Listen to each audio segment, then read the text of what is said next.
Hi everyone, it's Cliff here for yctestdrive. I'm so excited and thank you so much for those that are following yctestdrive YouTube channel. Today, what do I have here today? I have the M&M, the AMG Mercedes-Benz 2016 C63 S model. This is a beast.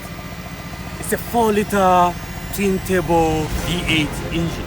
This Mercedes-Benz C63S has 503 horsepower, that's 700 Newton meter of torque. It's the car with the most torque I've ever driven so far. With a direct injection, it will do 0 to 100 in 4 seconds. It has a 19-inch rim, a rear-wheel drive machine. This AMG is packed with heavy specs and safety features. With well-trimmed angel eyebrows, day running lights. It has a collision mitigation forward, low speed. It can even detect the driver's attention. The interior looks gorgeous with the seat adjustment on door panel. The speedometer display looks neat and straightforward, with glossy black down the dashboard. Everything else seems to be in the right places. The space in the rear seat is enough for 3 grown men. These leather seats continue with this white trim and white seat belts. The panoramic glass roof comes with sunlight detection sensors protecting you from the UV rays. This interior has some ambient lighting. And the time I've been waiting for. Okay, the handbrake is just right here on the right. Shifting will be here. So I'm pushing it in drive. So now it's in D mode. So, you know, just a normal drive, the usual, like the car driving. It just feels the same like any other sports car. But as that happens, then I can push it to sports. So this is now sports, so I can feel. I have to hold it with my hands.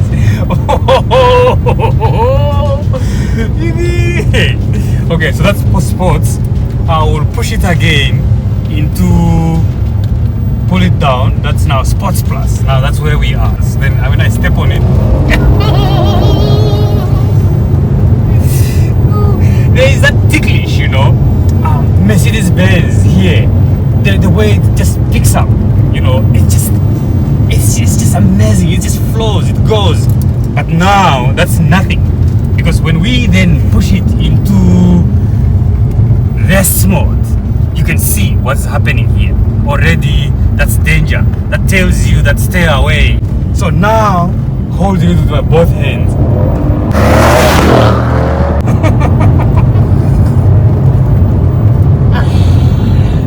I just can't control myself. It's just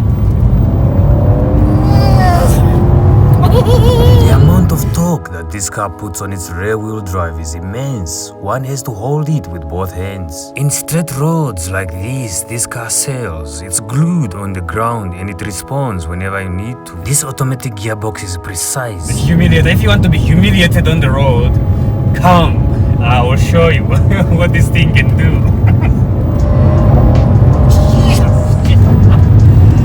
And every time you remove your foot from the acceleration, it goes like just to tell you that here it's fire. It's amazing how this 4-liter engine has a lot of power compared to the 6.2-liter old engine, and it's still fully economical. The suspension is smooth and comfortable. One of my favorite features in this beast is the adaptive cruise control with brake functions. It's good for long-distance driving in straight roads like this in Namibia. This machine has an excellent composite ceramic brakes. The steering wheel, the way how it is, you can feel this leather steering wheel. It has that grip with that AMG right here. And you have of course, the paddle shifts here where you can do what you want yourself. You know, it's just an amazing car. I need time to do a proper review on this car. I'm so honored that the owner gave me this high-performance machine for me to test drive it. I can feel the air, cold air coming from the seats. You know, there's that cold air trying to cool me off, but I'm sweating from driving this car. Okay. The rev counter goes all the way to 6,000 revs per minute.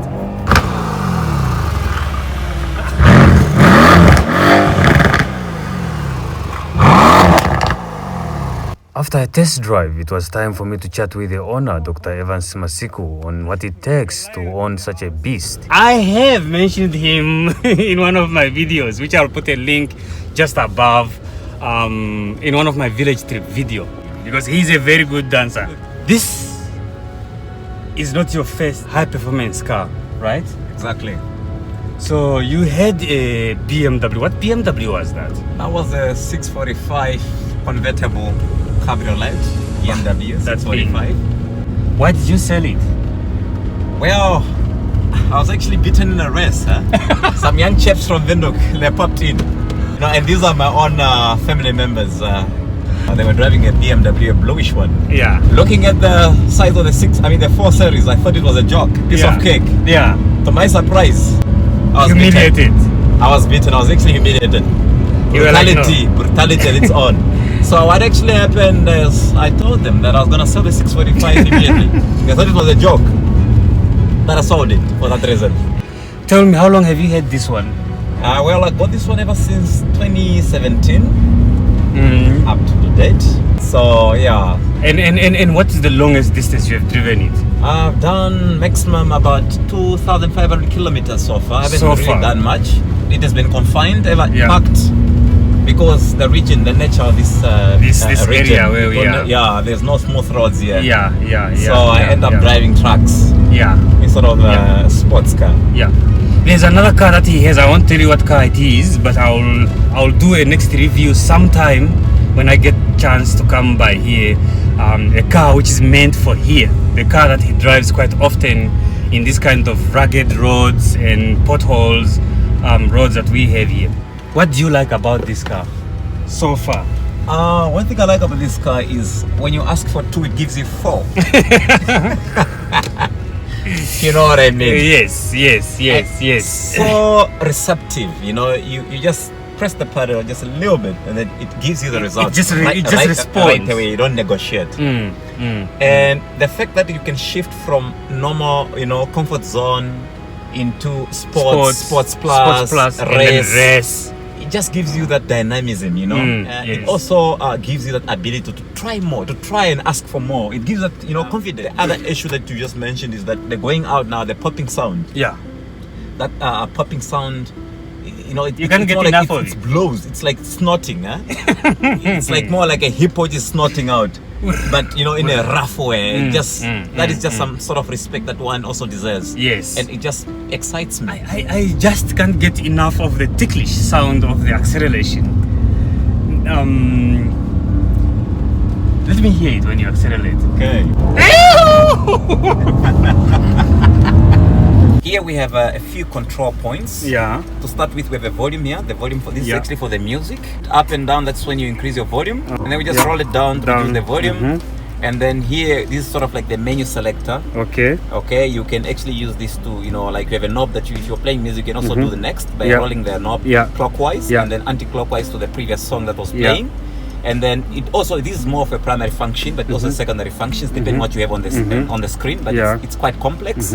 The most interesting one. The magic button.